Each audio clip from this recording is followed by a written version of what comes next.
বাংলাদেশের যে ভিডিও আপনাদের আমরা দেখাবো তা দেখলে বুঝতে পারবেন কি অবস্থা। মক্কায় কাবা শরীফে উঠল জয় বাংলা স্লোগান।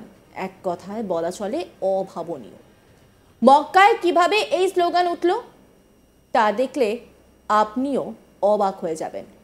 প্রশ্ন করবেন, এই সাহস বাংলাদেশের বুকে দাঁড়িয়ে দেখানোর ক্ষমতাবান এই ব্যক্তিটি কে? কারণ তিনি যে সাহস দেখিয়েছেন তা অকল্পনীয়।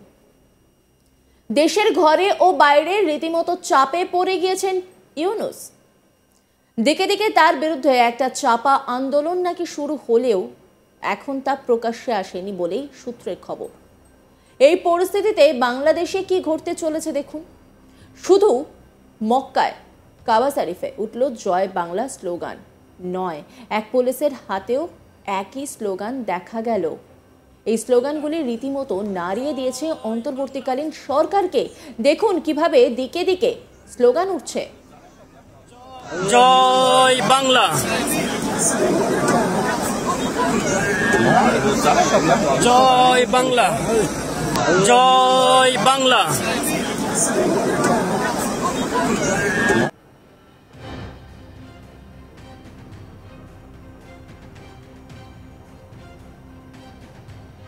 জয় বাংলা।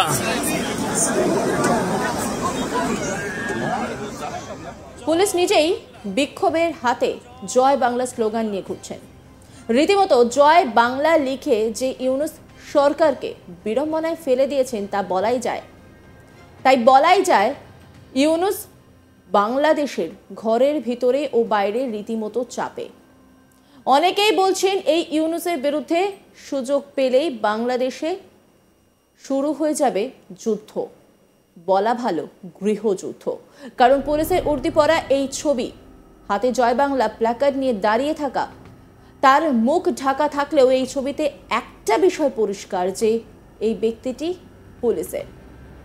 এখানেই শেষ নয়, এই ছবি এবার বাংলাদেশের দিকে দিকে ছড়িয়ে পড়েছে। দেওয়ালে শুধুই বিদ্রোহের আঁচ। দেখুন, শুধুই দেওয়াল জুড়ে লেখা জয় বাংলা।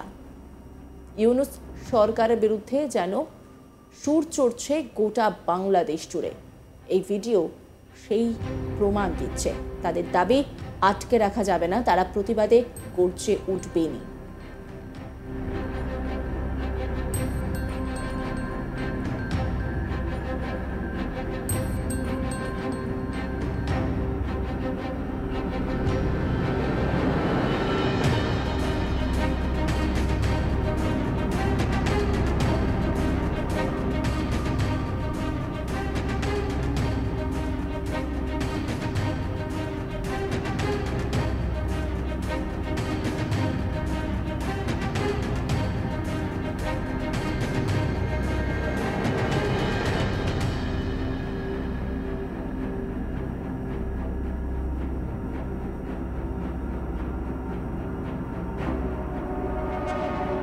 জয় বাংলা।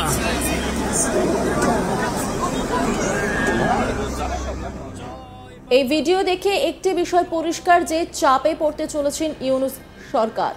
কারণ এবার মক্কায় কাবা শরীফে উঠল জয় বাংলা স্লোগান। তাহলে ভাবুন তো, পুলিশ যদি ইউনূসের বিরুদ্ধে ক্ষেপে ওঠে তাহলে কিন্তু চাপে পড়তে হবে সরকারকেই।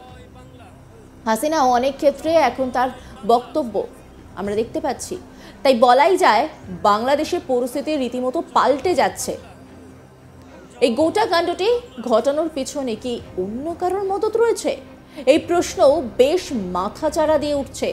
তবে এই ঘটনা আগেও ঘটেছে, আমরা দেখেছি বাংলাদেশে এই জয় বাংলা লেখা স্লোগান। রাস্তায় নেমে পড়েছিলেন অনেকেই, অনেক কষ্টে দমিয়ে রেখেছে ইউনূস সরকার। প্রসঙ্গত জয় বাংলা বলা হিন্দু মহিলার হাতের আঙুলটাই কেটে নেওয়া হয় এই বাংলাদেশে। কোপ বসানো হয় গলাতেও। জয় বাংলা বলাটাই অপরাধ হয়ে দাঁড়ায়। আর সেটাই ছিল নাকি জীবনের চূড়ান্ত ভুল। গুনাহ করেও বুঝতে পারেনি যে জয় বাংলা লেখার জন্য এত বড় ক্ষতিপূরণ দিতে হবে। ইউনূস সরকারের এই স্বৈরাচারী নারকীয় জিহাদি কার্যকলাপে সকলেই ছি ছি করছে। কতটা নৃশংস হলে এই ধরনের ঘটনা ঘটানো যায়, এটা তার জলজ্যান্ত উদাহরণ। জয় বাংলা,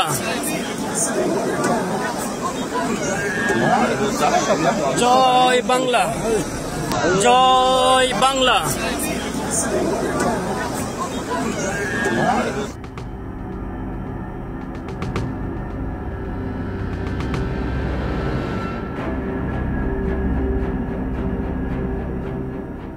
যে জয় বাংলা বলার জন্য মহিলার আঙুল কেটে নেওয়া হলো, যে স্লোগান একটা সময় বাংলাদেশের জাতির পিতা বঙ্গবন্ধু শেখ মুজিবুর রহমানের গলায় শোনা গিয়েছিল, যার সঙ্গে এই ঘটনা ঘটানো হয়েছে, তিনি একজন হিন্দু মহিলা।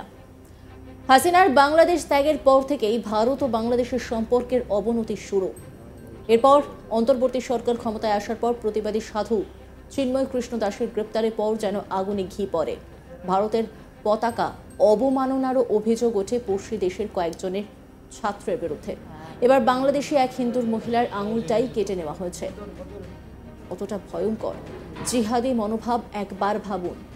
এখন দেখার এই গোটা পরিস্থিতিতে আখেরে ইউনূস সরকার কতটা চাপে পড়েন।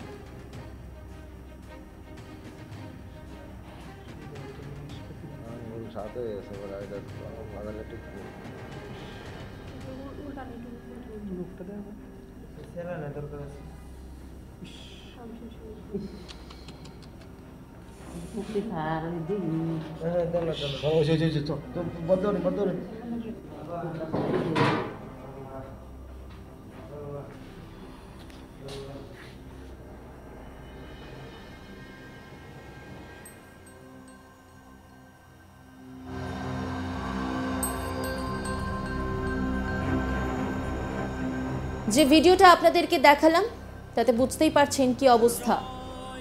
মক্কায় কাবা শরীফে উঠলেও জয় বাংলা স্লোগান, এক কথায় বলা চলে অভাবনীয়।